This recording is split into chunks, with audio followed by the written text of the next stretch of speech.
इस वीडियो में हम देखेंगे कि हमें जो संबंध दिया गया है वह स्वतुल्य यानी कि रिफ्लेक्सिव है या नहीं है, सममित या सिमेट्रिक है या नहीं है, और संक्रामक यानी कि ट्रांजिटिव है या नहीं है। यदि आपके लिए ये तीनों शब्द नए हैं तो आप हमारे पिछले वीडियो देखकर इन्हें समझ सकते हैं और उसके बाद इस वीडियो पर आ सकते हैं। तो यहाँ पर हमें जो संबंध दिया गया है वह क्रमित युग्मों x और y का संबंध है, जहाँ x और y का योग 0 है और x और y दोनों पूर्णांक हैं। इसका मतलब यहाँ पर x और y के द्वारा इस प्रतिबंध का पूरा करना जरूरी है कि इनका योग 0 होगा, यानी कि यदि x 1 है तो y ऋण 1 होगा। इसी प्रकार यदि x 2 है तो y ऋण 2 होगा, क्योंकि इन्हीं का योग 0 होगा। तो इस प्रतिबंध को ध्यान में रखते हुए हम पहले देखते हैं कि यह संबंध स्वतुल्य है या नहीं है। तो किसी संबंध के स्वतुल्य होने के लिए हमें पता है कि वहाँ x, x प्रकार के सभी अवयव या क्रमित युग्म शामिल होना चाहिए, उन सभी x के लिए जो पूर्णांक हैं, तभी वह संबंध स्वतुल्य होगा। अब इस प्रतिबंध को ध्यान में रखते हुए यदि हम इस प्रकार के अवयवों को देखें तो हमें यहाँ पर 1, 1 या फिर 2, 2 या फिर ऋण 1, ऋण 1 प्रकार के सारे अवयव इस संबंध में शामिल मिलने चाहिए। लेकिन यदि हम किसी भी इनमें से किसी भी युग्म को देखें कि क्या यहाँ पर x और y का योग 0 है, मान लीजिए कि हम पहला युग्म 1, 1 ले लेते हैं और यहाँ इसे x और दूसरे को हम y मानते हैं, तो हम यहाँ पर देख सकते हैं कि 1 और 1 यानी x और y का जो योग है वो 2 होता है, जो कि 0 के बराबर नहीं है। मतलब यहाँ पर x और y का योग 0 नहीं है, और चूंकि x और y का योग 0 नहीं है इसलिए x, x प्रकार के जो अवयव हैं वो इस संबंध में शामिल नहीं हैं। और यदि ये इस संबंध में शामिल नहीं है तो यह संबंध स्वतुल्य नहीं होगा, क्योंकि स्वतुल्य होने के लिए इनका शामिल होना जरूरी है। इसके बाद देखते हैं कि संबंध सम्मित है या नहीं है। तो किसी संबंध के सम्मित होने के लिए उसमें प्रतिबंध ये है कि यदि उस संबंध में x, y प्रकार के अवयव हैं तो उसमें y, x भी होना चाहिए। इसे हम ऐसे भी कह सकते हैं कि यदि संबंध में x, y शामिल है संबंध में, तो x और y का योग 0 होगा, क्योंकि जब इस प्रतिबंध को ये पूरा करेंगे तभी इसमें शामिल हो सकते हैं। तो हमें यहाँ यह देखना होगा कि क्या y, x भी इस संबंध में शामिल है, यानी कि क्या y, x का योग भी y और x का योग भी 0 है यहाँ पर। तो इसे देखने के लिए हम एक उदाहरण ले लेते हैं। मान लीजिए कि हमारे पास एक क्रमित युग्म है 1, ऋण 1। हमने 1, ऋण 1 इसलिए लिया है क्योंकि हमें x और y का योग 0 चाहिए और 1 और ऋण 1 का योग 0 होता है। लेकिन हम x और y, x धन y बराबर 0 को y धन x भी तो लिख सकते हैं, क्योंकि दोनों एक समान चीज़ें हैं। इसका मतलब है कि y, x भी संबंध में शामिल होगा, संबंध में शामिल होगा। इसे यदि हम उदाहरण से देखें तो जैसे 1, ऋण 1 का योग 0 होता है, ऐसे ही ऋण 1, 1 का योग भी 0 होगा।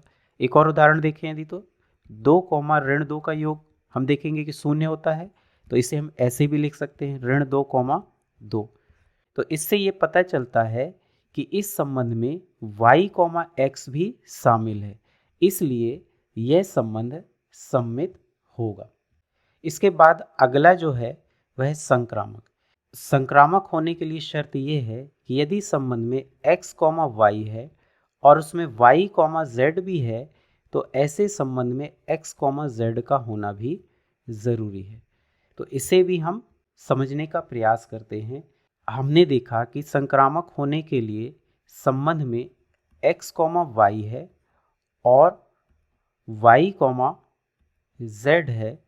यदि ये दोनों ही संबंध में शामिल हैं तो क्या यहाँ पर x, z भी उस संबंध में शामिल है, ये हमें जानना है यहाँ पे। तो x, y और y, z के संबंध में शामिल होने का क्या मतलब है? इसका मतलब है कि x और y का योग भी शून्य है और इसी तरह से y और z का योग भी शून्य है, और हमें देखना है कि क्या x और z का योग भी शून्य है।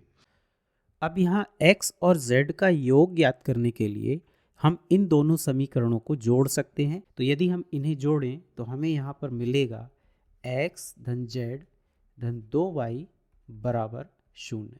या हम कह सकते हैं कि x और z का जो योग है वो ऋण 2y है, और जो कि सामान्य तौर पर हम कह सकते हैं कि शून्य नहीं है। तो इस प्रकार हमने यहाँ पर सिद्ध कर दिया कि x और z का योग शून्य नहीं है, इसलिए हमारा यह संबंध संक्रामक नहीं होगा। यह संबंध संक्रामक नहीं होगा, और इसे हम कुछ युग्मों का उदाहरण लेकर के भी देख सकते हैं। तो मान लीजिए कि हमारे पास एक युग्म है 1, ऋण 1। ये हमने युग्म इसलिए लिया क्योंकि हमें x और y का योग शून्य चाहिए। तो यदि इस संबंध में एक्स वाई शामिल है और वाई जेड भी शामिल है, तो वाई जेड के लिए पहला अवयव ऋण 1 ही होगा जो कि y है। तो हमें z भी ऐसा अवयव लेना होगा कि इन दोनों का योग शून्य हो, तो यहाँ z 1 ही हो सकता है। तो यदि ये एक्स वाई है और ये वाई जेड है, तो एक्स जेड क्या होगा? x हमारा 1 है, ये x है, और z भी यदि 1 है तो x और z हो जाएगा 1,1। अब यदि इसका योग हम देखें तो हम यहाँ पर देख सकते हैं कि 1 और 1 का योग 2 होता है, जो कि शून्य नहीं है। यानी कि यह संबंध संक्रामक नहीं है, इससे भी स्पष्ट होता है। तो हम कहेंगे कि हमारा जो ये दिया गया संबंध है, यह संबंध संक्रामक नहीं है। अब एक और प्रश्न हल करते हैं जो इस प्रकार है कि P एक समतल में स्थित सभी बिंदुओं का समुच्चय है, और इस समुच्चय में जो संबंध R दिया गया है वो उस तल में स्थित दो बिंदुओं के बीच में है। यानी कि P1 और P2 के बीच में संबंध है, जहां P1 और P2 के बीच की दूरी 1 इकाई है। ये प्रतिबंध है जिसे हमें ध्यान में रखना है, और P1 और P2 दोनों ही उस समतल में स्थित बिंदुओं के समुच्चय में शामिल हैं।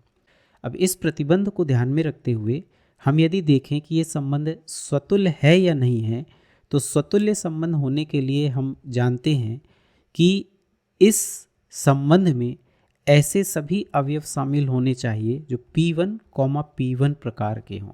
लेकिन यदि हम इस तरह के अवयव को देखें कि क्या ये इस संबंध में शामिल हो सकते हैं, तो इस प्रतिबंध के आधार पर यदि हम किसी बिंदु को P1 माने और उस बिंदु की P1 से ही दूरी देखें, तो वह दूरी शून्य होगी।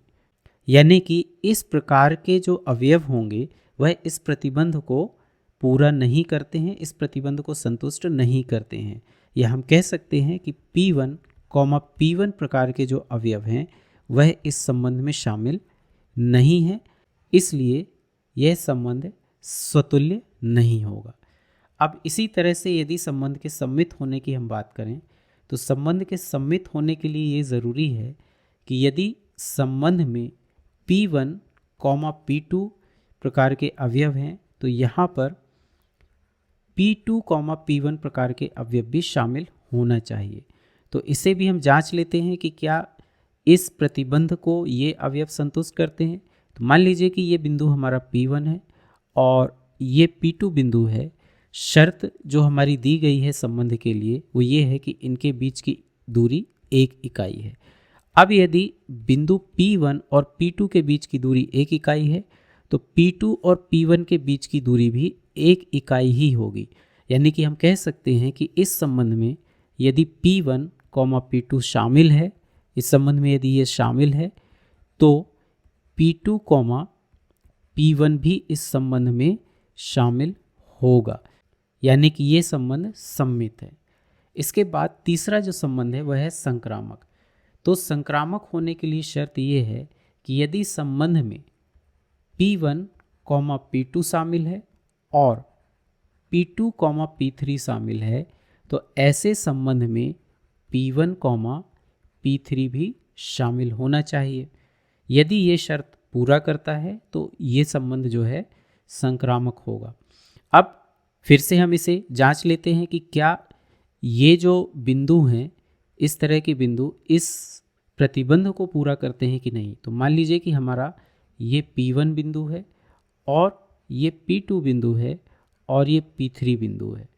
तो इस प्रतिबंध के हिसाब से जो हमारे संबंध में दिया गया है, इन दोनों बिंदुओं के बीच की दूरी 1 इकाई होगी, P1 और P2 के बीच की, और इसी तरह से P2 और P3 के बीच की दूरी भी 1 इकाई होगी। इसका मतलब ये है कि इस संबंध के संक्रामक होने के लिए P1 और P3 के बीच की दूरी भी 1 इकाई होना चाहिए, क्योंकि दो बिंदुओं के बीच की दूरी 1 इकाई है। लेकिन हम यहाँ देख सकते हैं कि P1 और P3 के बीच की दूरी 2 इकाई है, यानी कि हम कह सकते हैं कि P1, P3 इस संबंध में शामिल नहीं है, इसलिए यह संबंध संक्रामक नहीं होगा।